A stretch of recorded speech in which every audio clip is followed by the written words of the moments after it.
Good afternoon and welcome to the Center for Research Library's webinar on mining big economic data number 2. This is our second webinar on big economic data. The first one we held back in October, and we explored the development and the sourcing and distribution of economic data and financial data by the Economist Intelligence Unit. Today we're going to be talking about the various sources of big economic data. The agenda for today's presentation will include an introduction by myself, Bernard Reilly at Center for Research Libraries, an overview of the field of economic data distribution and production by Bobray, Bordelon, Princeton University, discussion, and then questions and answer sessions. We have muted your lines. There are 115 people registered for the webinar today, and we had to resort to muting your lines so that we wouldn't get a lot of ambient sound feedback in the system that in the past has managed to distort the audio that you hear. We do welcome you to chat, to submit questions and comments throughout the course of the webinar using the chat function on your screen. So, the presenters today, I said, are myself, President of the Center for Research Libraries, and Bobray Bordelon. Bobray Bordelon is a veteran in the field of economic and financial information. He is the Pliny Fisk Librarian of Economics and Finance at Princeton University's Firestone Library, and he's also the Data Services Librarian there. As the head of data services at Princeton, he leads a team of librarians, statistical consultants, staff, and graduate students to identify, acquire, catalog, preserve, and interpret numerical data. He's also served as director of the Cultural Policy and Arts National Data Archive, CPANDA, at Princeton, and has been the instructor and teacher in a number of workshops on social science data for the Inter-University Consortium for Political and Social Research. A little bit about CRL, the organization. We're a consortium of more than 200 academic and independent research libraries that we have as voting members. Those libraries are from the US, Canada largely, a few from Germany, Hong Kong, and India. What we do is we support advanced research and teaching in the humanities, social sciences, and sciences. And we do that by ensuring the availability, the long-term availability of primary sources and primary evidence through the preservation and acquisition of materials. We have a shared collection of 5 million books, journals, archives, documents, and newspapers in the field of economics and finance. These include rich resources of rich collections of central bank reports from over 60 countries, official gazettes of over 100 countries, and statistical abstracts from many more, and millions of digitized items from trusted sources. CRL has an international perspective, therefore our presentation today is about international economic data. We've collected heavily and preserve important material from the 6 major world regions outside of the U.S. and Western Europe, and so this is completely within our ballpark. We have also more recently started to explore the negotiation of favorable terms for purchase or subscription to an economic and financial databases, and I'll talk about a number of those at the end of the presentation. Today, this presentation about mining economic data is not about the actual techniques and procedures for mining economic data. That'll be a subject for a future webinar by CRL. Today it's about we felt that it is important before getting into the technology of actually mining data to be sure that people had a sense of the sources and the content out there that will be mined or mined upon. So thus Bobray's presentation today.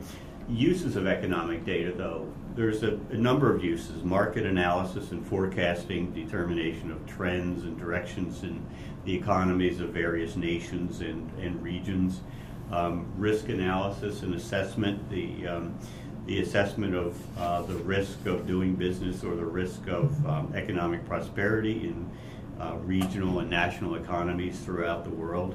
And this is done through pattern recognition, the use of computer software to recognize and highlight trends, capital flows, development issues, and social network analysis or social network interactions in the economies of various countries.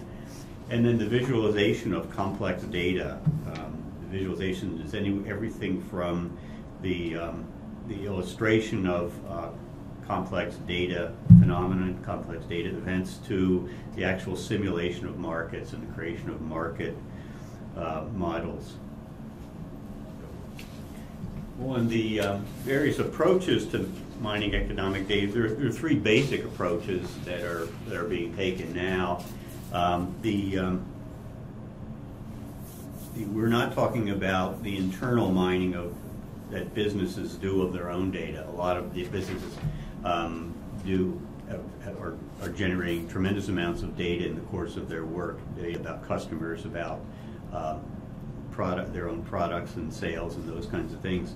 What we're talking about are really three different approaches. The first is using proprietary tools within proprietary databases. Those are, in many cases, some of the databases that Bobray will be talking about are databases that come with their own tools for mining and data analysis. And so those are things like the Dow Jones Industrial Index and Dow Jones, the Economist Intelligence Unit materials, the products produced by Thomson Reuters and other corporations and companies that are in possession of massive data sets and databases. So the proprietary tools within proprietary databases is pretty much using off-the-shelf tools that come along with the content under subscription on a subscription basis. The second is using APIs with proprietary and open access databases. This is something that happens more often with World Bank and United Nations data sets. The World Bank and United Nations both provide APIs with which people can interact with their databases and do analysis of the data itself. They provide the wherewithal for developers, independent developers, to create APIs as well that interact with their databases. And then the third is the downloading of actual data sets and the actual downloading of data sets and analysis of those data sets using local or third-party tools and algorithms. This is the most common thing, the downloading of data sets or with people. There are a number of off-the-shelf tools and both open source and proprietary tools out there that can be used with large data sets. Tools like Excel Miner, SAS's Analytics Pro, IBM's SPSS Modeler, and the Rapid Miner Studio software. So we'll be talking more about the actual process of data mining at a later webinar. For today, we wanted to use this opportunity to familiarize people with the larger world of economic data out there. So that is the segue to Bobray Bordelon. So we're very happy to have Bobray with us today. Bobray? Hello, can you hear me? Yes. Okay, great. So, as Bernie said, I am Bobray Bordelon, and I've been at Princeton for a little over 21 years. It's the Economics and Finance Librarian. I've been heading Data Statistical Services for a while. Most of my work is with structured data, whether it be macroeconomic or financial time series, or microdata from surveys or censuses or high-frequency data stamped to the millisecond. I work with other subject specialists and data analysts to help researchers discover the statistics and data they need regardless of format, and to help format, analyze, and interpret the results. Big data is in the title, and I hate the term. I mentioned that a few times to Bernie, so as I said, I'm not a fan of the term big data, largely because it's often not big, and typically it's really just referring to unstructured data. I'll also add we'll largely be talking about structured data, as well as information in all formats that could be turned into data and statistics. The focus is going to be on collections today, and I can certainly say that every time I go out into our stacks, I get excited. I see the wealth of information that has yet to be discovered in some cases, and while many of our students may frown on the fact that it is in paper or, heaven forbid, film, more and more these are things that are turning into little gems. So I'd like to begin by defining some different terms and issues. So first is a little bit about what are the differences. So I've already talked about big data. Means many things to many people. It's often not related to size. Researchers have traditionally used summary statistics, sometimes called aggregate statistics, to answer many questions. My researchers rarely want a single number. At Princeton, it's almost always time series, long time series, ideally going back to the beginning of time. And of course, there are many issues dealing with comparability, time breaks, and different things that we're not able to address today, but that a person who is helping really needs to be cognizant of to be able to explain to the researcher why these things may not work, even if they could find them. I do distinguish time series from finding a single fact at a point of time, which can have its own challenges, but avoids many other issues. Most of my job these days is dealing with microdata. Those are the individual responses from a person or a company or some other entity. While the questions may involve needing a summary statistic, in order to get to the high detailed answer, one often needs the individual responses as well as a statistical package, such as R, Stata, SAS, SPSS. There are many different ones. In order to get that simple fact, this is often what confounds a researcher who doesn't know these things, that a simple crosstab we may be able to find in a table, but a triple tab, a quad tab, may not exist. And so even though they want a simple number, we have to go to more complex data. Academics rely heavily on surveys, censuses, and when available, administrative data. These are structured forms of data that allow one to look at the responses and often provide the demographics needed in academic and policy research. Most labor, health, education, and population data we use is of this nature. The job of a librarian is not only to identify the data, but to be able to make linkages between sources and understand the sampling and methodology. The individual responses from the census can be quite voluminous. Ditto for data coming from hospitals, such as the Healthcare Cost and Utilization Project. Likewise, trade and quote data adds up to many terabytes per year for a single exchange. These sources may dwarf the size of what many call big data. What distinguishes sources such as these is there is structure and typically context. What most refer to as big data is simply unstructured, often found on the web. There is often no context, certainly no structure. One needs lots of time to collect even a small sample, and most importantly, they tend to need heavy-duty programming skills. It is often difficult to remove all of the noise in the information, and one almost never has the demographic variables that social science researchers seek. That said, in some fields of study, big data, unstructured data, can be very valuable. Most public opinion polls only involve 1,000 people or so. A large one may involve 6,000 people. While typically fairly small in sample size, the opinion poll is structured, includes the demographics that social scientists need, and use scientific methods to ensure they are representative of the population. Unstructured data could involve tweets, online posts, Google searches. This can be incredibly valuable to look at mass views of sentiment or for marketing purposes. However, one is typically not going to get any of the demographic variables that a social science seeks.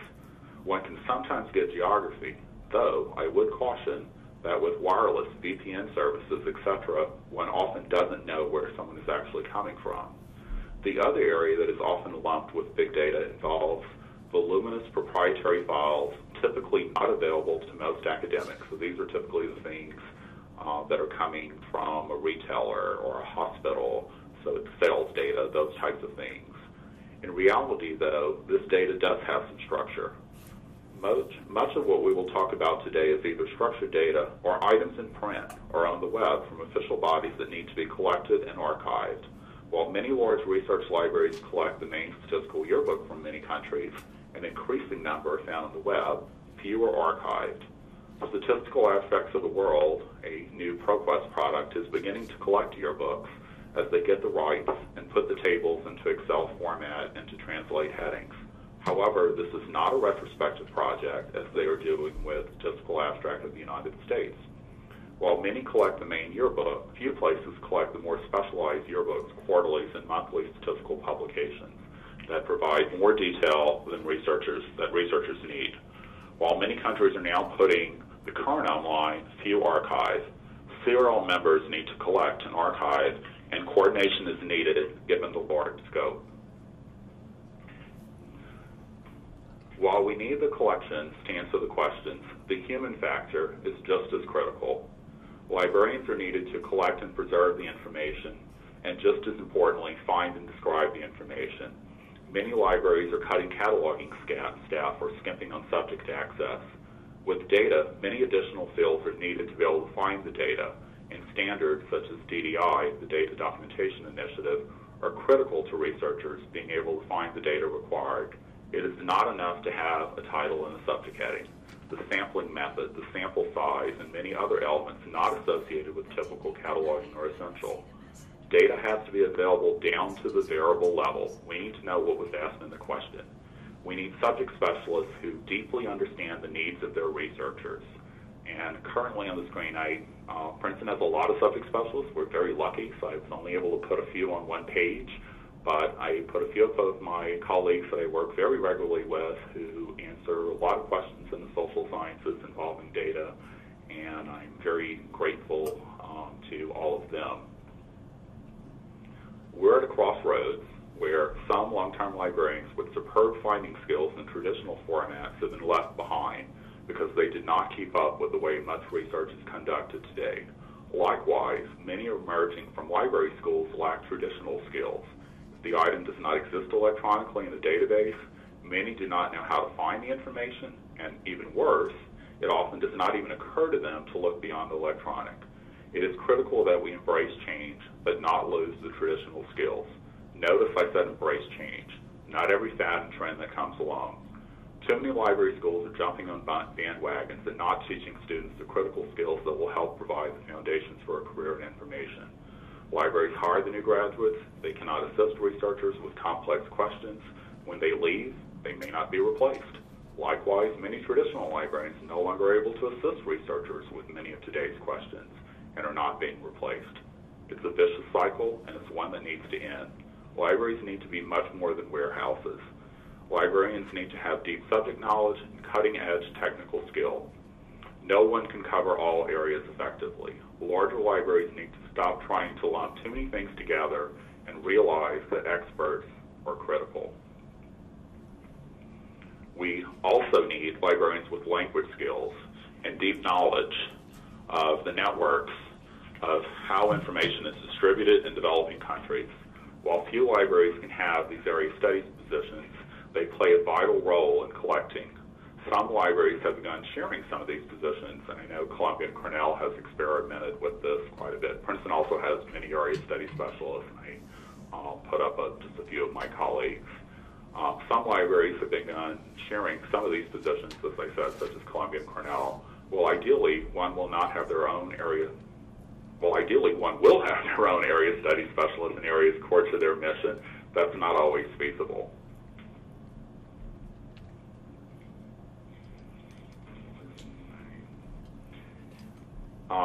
The other thing to mention is that we also need people who can help interpret the results with the statistical software, the manipulation of the data.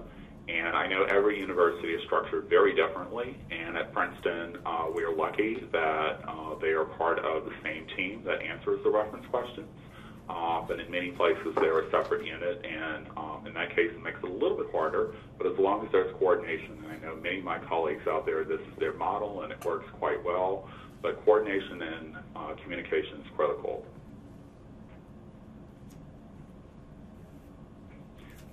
The next few slides basically offer some examples of some of the major players So much of what we're going to talk about today is information not found in mainstream databases of publications, and it's typically the output of national statistical agencies or IGOs or NGOs.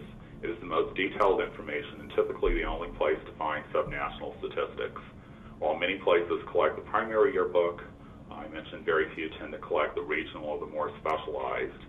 And I put up just a few sort of examples of places that have actually provided quite a bit of information for free. And this is an ongoing effort. So I have INEI, which is the National Statistical Agency of Peru.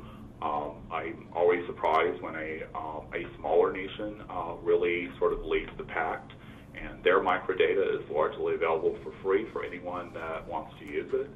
And South Africa has really led in Africa, and with a lot of help from the World Bank, many other nations are doing this. Not all nations are providing all of their data for free. India is a good example that sells their data, but they do make it available, and that's not the case with all countries. So ideally we would like free, but we need to at least be able to acquire, and so they at least have some process that makes it fairly straightforward. And we'll talk a little bit more about that, because I know a lot of places have had problems with that. Efforts of coordination, such as LANE, that deals with Latin America, are far too rare. And while some publications are on the web from developing countries, little of it is archived. There are often browser problems. Often they only program things in very old versions of Internet Explorer, so that can be a rather big issue.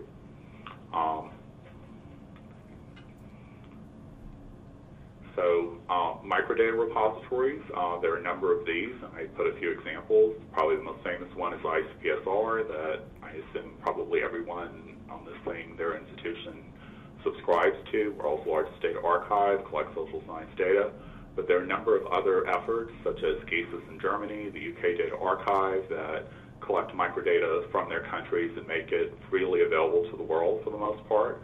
And then there are great efforts such as the University of Minnesota, which provides the censuses in a highly usable format through IPOMS, the demographic and health surveys, which are my favorite survey on the planet, that look at all the developing countries that many other places ignore. So all of these are different places that we can go. And then summary statistics is probably what everybody tends to use the most. And on the economic side, obviously, we're seeing some really nice initiatives. The World Bank led with freeing up their data.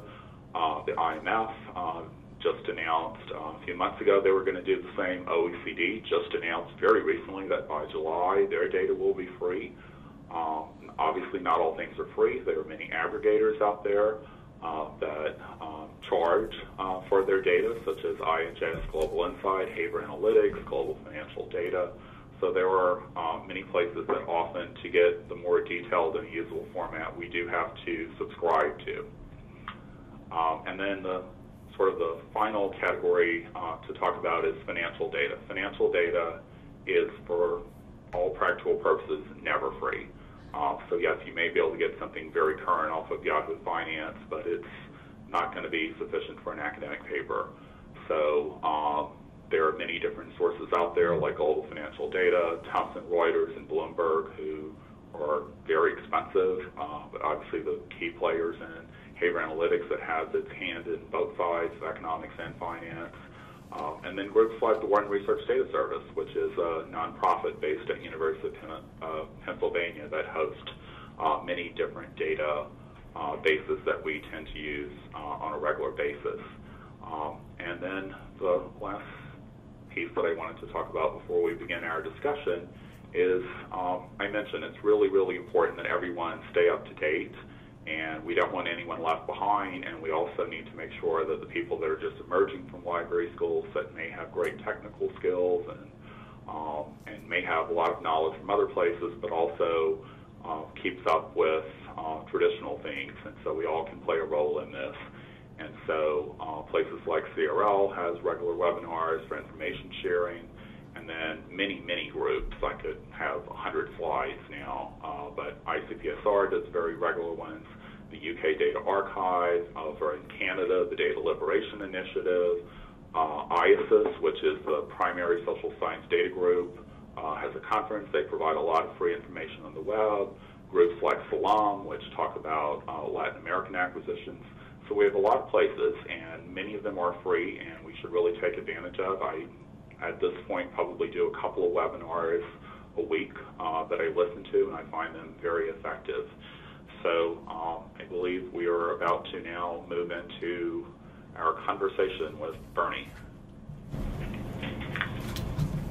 Yeah, thanks, Bobray. It was a good survey. Sorry we limited your time, but I think you gave people a good sense of the landscape. I wondered, you make a distinction between economic data and financial data. Could you say a little bit just more about that? Sure. I mean, economic data is almost always coming from national statistical agencies. So in many cases, it's free. May not be in a usable format, but it's almost always free. Financial data, because it's coming from the exchanges, technically it's often free. It's just not in a form that we could use. So I've had times where we've been told, oh, you want the data, just collect the feeds every day. Well, that's not something libraries are able to do. So that can be a big problem. In terms of things that I've been seeing happening is, as I said, government agencies, often make their current statistics free, and it's great, and we're really grateful for that. But few of them tend to archive. But for the average person, that's all they want. But for a researcher, the past is critical. My people, at least, always tend to want everything, and that's not the mission of most agencies. So we have to remember their mission tends to be to serve the World Bank or the IMF, their researchers, not necessarily outside. So we're lucky that they share. Time series data is often, in order to have nice and usable, that's typically coming from either the commercial world or perhaps an academic center like Wharton Research Data Service or nonprofits that are providing the data in a useful format. The other thing is that we are starting to see an increasing number of countries that are making their latest version of microdata available, and I mentioned Peru as an example, but also many of the African countries have started to do that. And the World Bank is not only providing the infrastructure, but they're actually training government workers in terms of proper archiving, metadata preparation, and those things are all needed because storing the data is not enough. It has to be in a usable form. Financial data, as I said, unless you just need the, today's where you could just go directly to the exchange, you almost always have to use a commercial service, and unfortunately those things tend to be extremely expensive and often not designed for academics, I will add. So often the way that you pull out the data may not be conducive to time series research. Thanks. Can you say a little bit about just the major trends that you're seeing emerging in the publishing and financial and economic data? I mean, you've talked a little bit about open access, governments putting their own data online, but other things about what's happening, what's new? Sure. So, as I said, we have now seen at least a few organizations, and we're hoping that more of them will be prompted to do so. So, as I said, I think the World Bank's effort was a major move, and the ILO has actually done for quite a while. But the OECD is the first one that is not funded in a way that's sort of worldwide, and so I think their initiative is really going to hopefully prompt others to do the same, and that maybe the bells and whistles won't come with it. And that is one thing to distinguish, as the OECD said, if you need the fancier analytical tools and so forth, you'll still need to subscribe, but at least the data itself will be available to many people. So I think that's really useful. Financial data, I don't see things getting any better. I see things getting worse because the number of players is very small. They really can charge more or less whatever they want. We don't have a lot of leverage. And again, it's often they don't really understand the way that we work, and quite frankly, they often don't care. So that makes it rather challenging because we need to be able to pull large amounts of data and it's for academic research, and they often don't have the interfaces designed that way, even if one could afford. Any possibility of consortia kind of ganging up on those providers? My personal opinion, no, because quite frankly, they don't need us, we need them. They're much bigger. Yeah. They are much bigger, and we are viewed as a nuisance often. So there are some players out there who largely deal in the academic realm, like Global Financial Data, but they're just an aggregator. But the big players, the Thomsons, the Bloombergs, etc., they really can charge pretty much what they want. And while we do get discounts, obviously we're not bringing in the money that a Goldman Sachs or a JP Morgan is. And they rely not heavily on the academic research to generate their data, right? Their data comes from other sources. It comes from their data comes from other sources, but it actually tends to be not from academics, but it comes directly from the exchanges. What they're doing is they're normalizing the data. They're providing matching elements. They're doing fancy analytical software, etc., which our researchers often rely upon. What about when you talk about the big actors in the field, the major actors, Bloomberg, and Thomson Reuters, and Wall Street Journal, and Dow Jones, and them are the big ones. With the increase, I'm thinking particularly of the developing world and financial information, economic information from there, with some major philanthropists coming onto the scene now, people in the scale of Bill Gates and them that are doing a lot of work in developing economies. Is that likely to change to make more of this data more open, or to make more data more open? I think in the economic realm, yes. In the financial realm, no. So in the economic realm, yes. And I mentioned the World Bank already, and it's not just their things. It's that they're actually going out country by country, and they are training people. They're giving them the infrastructure. They are teaching them to do metadata. They're teaching them proper archiving. So those are really big initiatives. You have groups like USAID that is the primary sponsor of the demographic and health surveys. And certainly I think most countries probably anything that they are legally allowed to disclose would be happy to do so. They just often don't have the money to do so. So certainly if philanthropists are willing to help in making it part, that's going to be the case. But financial data, again, I don't see that happening just because the hard part is not so much, first of all, it's so much more voluminous, and the other is the matching. It's being able to normalize. Economic data may have issues, but financial data actually has more problems, and it's the standard identifiers. It's being able to trace subsidiaries and so forth, and I don't see either the academic community or the the nonprofit community really stepping up to do those things because it's very costly. Yeah. So the supply chain is definitely a challenge.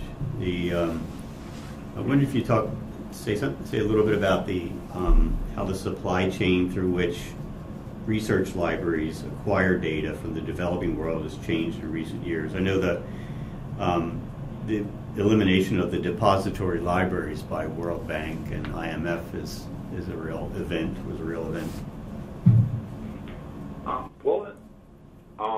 While I've largely been talking about electronic, the reality is paper does still play a major role, even if our researchers often frown upon the format.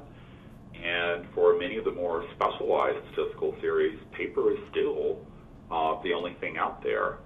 So if we're looking for national aggregate statistics, then yes, we can turn to the countries themselves. Some of them have done a lot of work of providing data over time, or at least the fairly recent past. And certainly the big vendors tend to have that data, but almost no one will then go to the subnational level. And I get more and more questions about subnational. So I can go to the country's page. I may or may not find, and even if I do, it will tend to be current. So either we're going through some type of commercial source like IndiaStat or China Data Online in order to get subnational, or for most of the true developing world, we're largely depending upon the countries themselves, and often it's paper or web pages that keep disappearing. So that's where I see places like CRL, when its partners coming in, it's archiving the data. So first someone has to collect it. Secondly, we need to make sure that there are at least a couple of copies out there. And then, there needs to be distributed archiving, and places such as, my university, Princeton, and other CRL members, we certainly rely on vendors to get the books that come in, groups like Hogarth for Africa, DK Agencies for India, Mary Martin for a lot of Asia, but they tend to, just like our Yankee book peddlers and those types of vendors, they tend to focus more on commercial publications or university publications. So I see things like the Library of Congress Overseas Operations Program as one way of getting some of those things. So unless you have a limitless staff, which I don't think there's a place left that has, then something like that can, at least working on a profile, go out and get the smaller, more esoteric statistical publications for you, because they actually have people on the field, and many of these things have very short print runs. And so being able to do that, but as I said, the other is more and more places have stopped doing print, so it's coming up with distributed archiving. Mm-hmm. Yeah, I was going to ask you about the Library of Congress overseas operations and how effective that still was. We use it in a very limited scale at Princeton, and we have a couple of programs that are, a couple of areas of the world, I should say, that are using it, and I know our African plan, I find, is pretty amazing, because it's getting all of those very small statistical publications and so forth that would take teams of people to try to, organize, and that no commercial vendor is willing to do. So I think they do still play a role. About the, you talked about open access and commercial sources for data. Is the balance between them changing? You would think with the trend and the movement towards open government data that there'd be much more out there that's openly accessible now than what's behind the paywalls, but maybe not. Well, it's in small doses, and I mentioned the World Bank, I mentioned the United Nations as leaders, the IMF, the OECD, and in some cases what they're saying is, all right, we have a commercial version that you pay for, but that has the bells and whistles, but at least the underlying data is there. So I think that's a major move as long as we can get the underlying. But commercial publishers still dominate, and again, go back to financial, that really is sort of the only realm. And what they do is they take it and they put it in a more user-friendly format, and we may still complain it's not as nice as we would like, but the reality is they're taking raw data coming off of an exchange that is completely out of context, and they're giving it some context. So that's why we're spending so much money on these things. The other is just the sheer volume. So the way the Board and Research Data Service arose was places got tired of trying to collect all this and store it, and it was server after server after server and programmer after programmer. And that I think is actually probably the best example of distributed processing that I've seen. So we pay them a fee, but it's a lot less than buying infinite servers and hiring programmers. So hopefully we'll see more of that in other realms, but what it doesn't help with, of course, is one still has to subscribe to each database. Yeah, there doesn't seem to be any way around paying for certain things to happen, or to make sure certain things happen.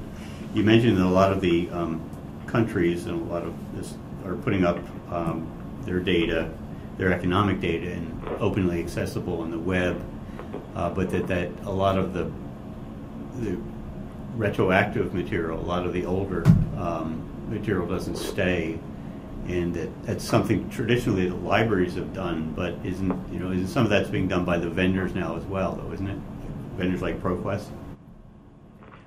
In some cases, yes. But what I think a lot of people don't get is that in our country, in the United States, and I know there are some of the people who are listening in are not U.S., but at least in the United States, U.S. government data is truly open. It is public access, whereas that is not actually the case with most other nations. Even if it's freely available on the web, doesn't mean one can just go out and take it. And even with state governments, one can't just go out and take it. So I think one has to be cognizant of that, and so ProQuest has worked really hard trying to get rights to statistical yearbooks that in some cases are on the web, but they still have to get the rights to do it. But hopefully they will continue to succeed, and I know every time I look at the product, they've added a few more countries. Mm-hmm. Yeah, somebody listening in asked whether ProQuest Statistical Abstracts product that you mentioned earlier is actually a continuation or a replacement for the CIS national state compendiums.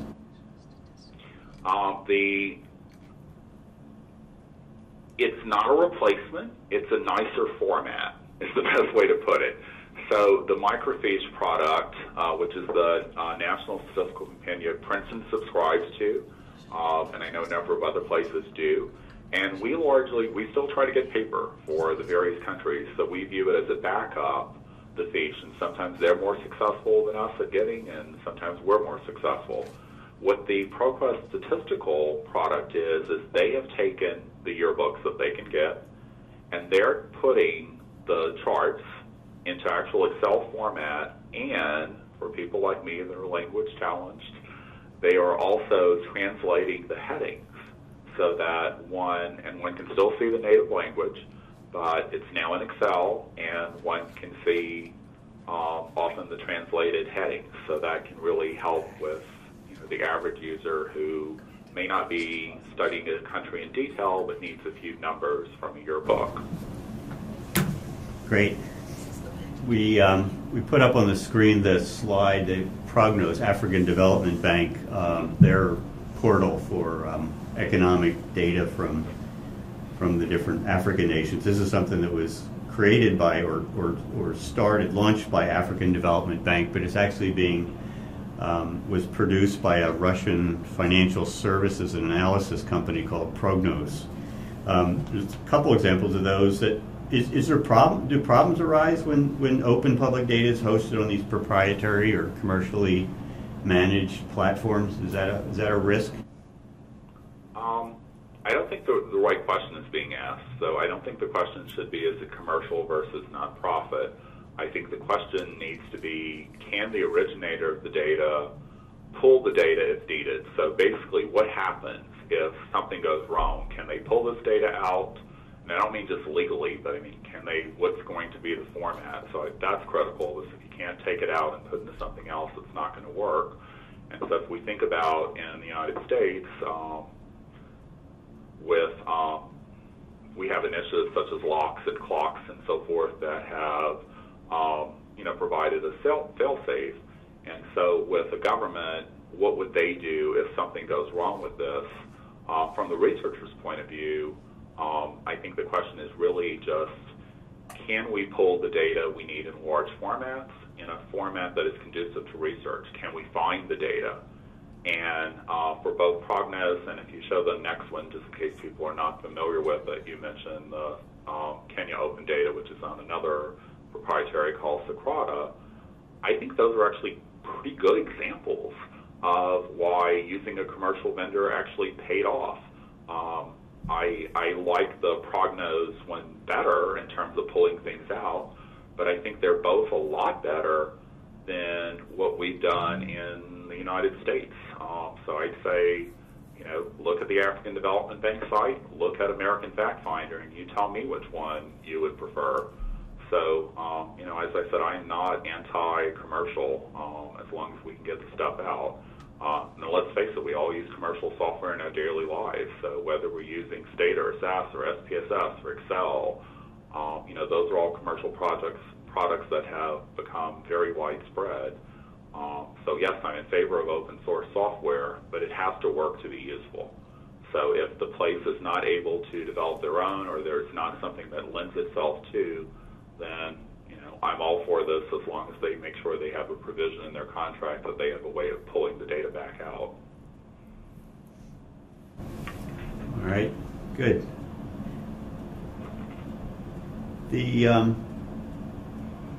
There's this. I've been hearing from various sources that the playing field between academic researchers and researchers in business schools, the faculty of business schools, isn't as level as it used to be. I have no idea how unlevel or level it used to be, but my understanding is that in getting access to financial information and economic, even to some extent economic information that's from commercial providers or that's even from businesses themselves, that the business schools have a much more open, faculty from business schools have a much more open door, counting a much more open door than faculty from, say, sociology department or political science or even the economics department. So I'd say the obvious is that academic institutions don't have the money that the commercial world does, and Right. it goes further. But the other thing is that because financial data is of great value, the commercial vendors often don't trust the academic world. A lot of times they're scared that someone is going to come in and they're going to take their data and they're going to use it for commercial purposes, or that it's going to be given to others. And I think that's one thing, while we're all into sharing knowledge and everything else, they're contracts and they're to protect that place. And while we're used to things like in a library loan, the reality is if we then start sharing the commercial data, then why would anyone else subscribe? So I do see from their point of view. For the vendors, we do get substantive discounts typically. They're not as much as we would like, but they are usually quite substantive compared to what the commercial world does. But part of the problem is often that, again, I mentioned this earlier, that they're often designed for the trader, not the researcher. So often we can't get things out of it. And certainly in terms of a business school versus the rest of the academic institution, often yes, because it's all about exposure. So it's if they think they're going to be able to get added press because of something, that will then cause people to subscribe, and that's more likely to get noticed often with a business publication. So I think it really has to do with marketing, but it also, there are people that are in their own world somewhat, at least tangentially, so they understand them a little better. And even that, the playing field is certainly not going to be the same. So the Harvard Business School versus a much smaller business school, Harvard is going to open more doors.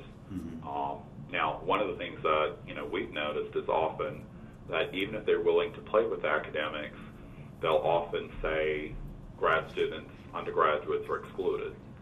And that causes a problem for us because we're not just serving the faculty, we're serving our students also. And at least at Princeton, we normally won't sign contracts that exclude students. Mm-hmm.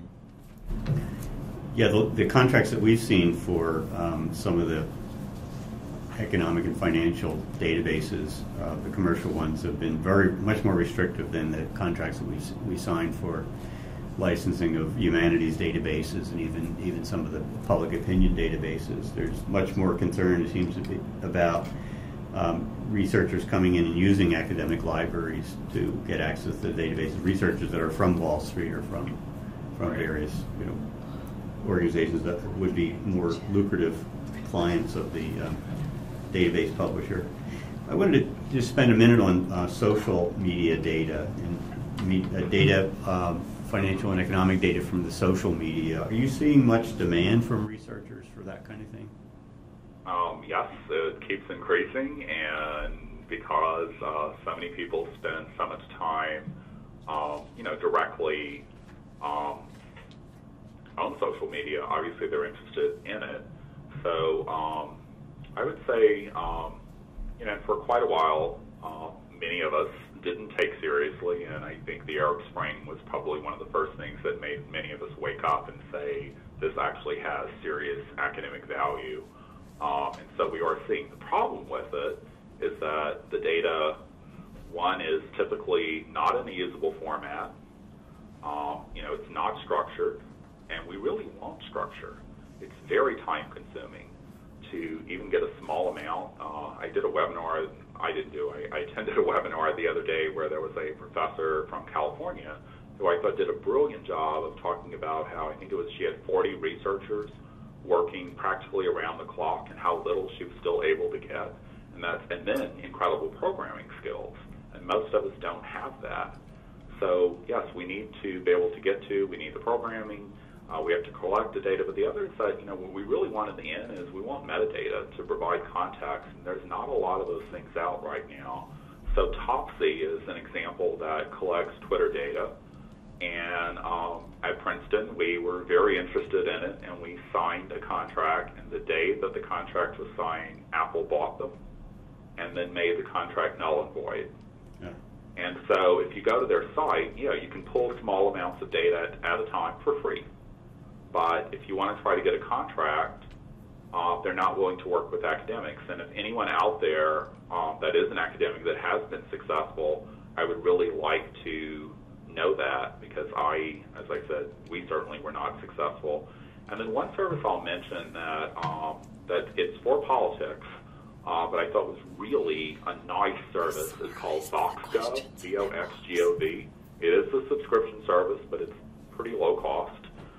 And what it does is it analyzes data from Twitter, YouTube, Facebook, but also official releases, government documents, congressional documents, regulatory documents, and you can search by the branch of government, the party affiliation, the gender of the member, the committee that they serve on, as well as some broad subjects. And so you're not only getting the Twitter data, but you're now getting it in context.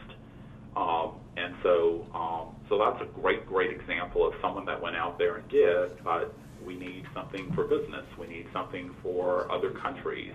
So this is only covering U.S. government. So I would love to see something similar that covers the United Nations, that covers the British Parliament, things like that. And there could be things out there that I'm just not aware of. But as I said, I think in order to go further, we're going to need a lot more done. Mm-hmm. I missed the name of that service you were just talking about, Bobray. That wasn't VoxGov, was it? Yes, VoxGov. Okay. Right. We.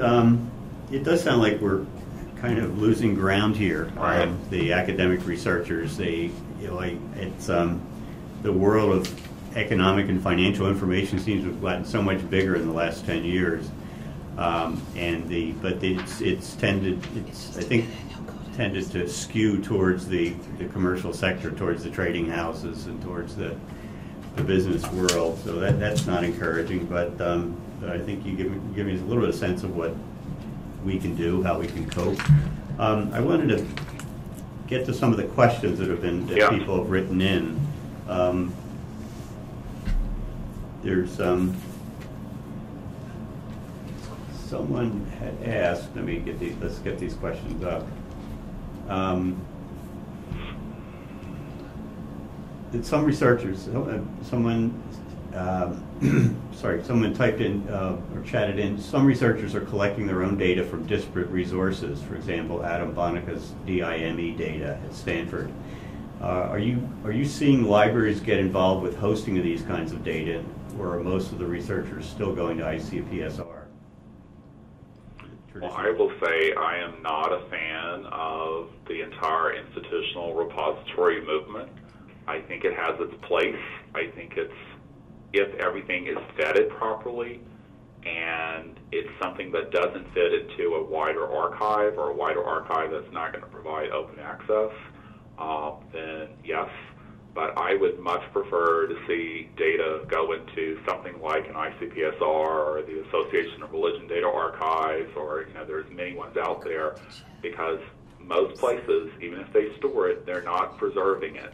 They're not vetting all the things to make sure. I view IRs as basically lawsuits waiting to happen, and it's often where people put their junk. And as I said, plus I don't think people should have to look in a zillion places. So I think putting the supplemental materials and things there are great, but I would much prefer seeing things go to specific things. That said, a place like ICPSR has very high standards as to what they will accept. And so often it's not necessarily that the data set's not really valuable, but it's the fact that perhaps the documentation is not of the level. And so, I think that's where an IR can play a role, and perhaps the data librarian over time could help them get the documentation in a format that would be, but I would much rather see things go to an ICPSR or something like, or the appropriate archive in the sciences or whatever the field may be. Okay. Another question, does your library teach patrons how to work with APIs, or how do you direct patrons that need to work with API data sets but don't yet have the skill sets? Unfortunately, we don't have staff to do that, but I know that there's actually a new program at Princeton that's actually dealing with the dreaded term big data, and certainly on most campuses you will have lots of programming people. I guess the question is more for someone that doesn't have those skills and isn't even in a field that they can turn to a professor, how would they get it? And I would say probably the best thing out there would be really just to, there are a lot of free courses on the web to look at those types of things, the webinars, that type of information. But unfortunately, we don't have people to help do that. Okay. One last question.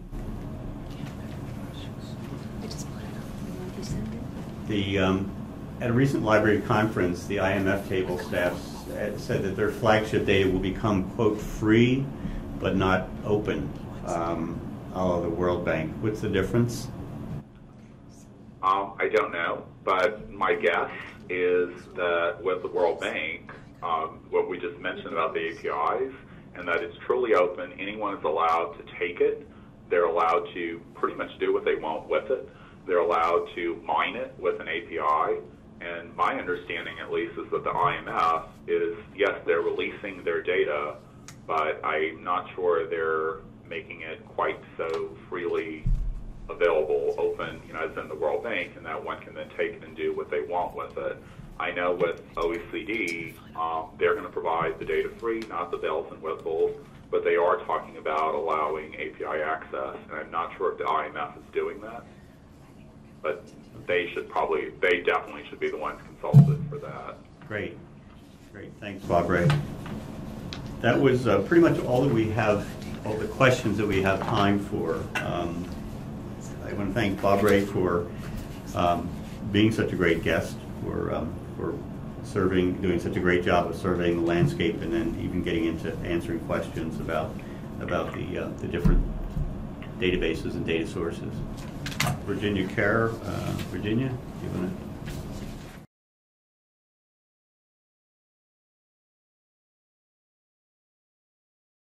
Thank you to Bernie and Bobray. This is Virginia Kerr at CRL, and we appreciate all of you attending today. We would like to just remind you of upcoming events, CRL events. We have a webinar coming up in a couple of weeks on the new Live License Model License. And following that, in April, the same day as the annual Voting Members Council meeting, will be a collections forum that will address CRL, that will review CRL strategies in 3 key collecting areas. We will be posting specific agenda in case you don't want to log into that for 3 hours at the webinar, but we will be covering science, technology, and engineering, news, and law and government. And finally, when you log out today, we will have a survey. We really value your input for input on this webinar and on improving our webinars in general. And we will post a recording of this webinar on YouTube, on CRL's YouTube channel shortly. And then finally, if you want to hear about any CRL upcoming events, you can sign up for CRL's e-newsletter Connect. Thank you again for your participation today.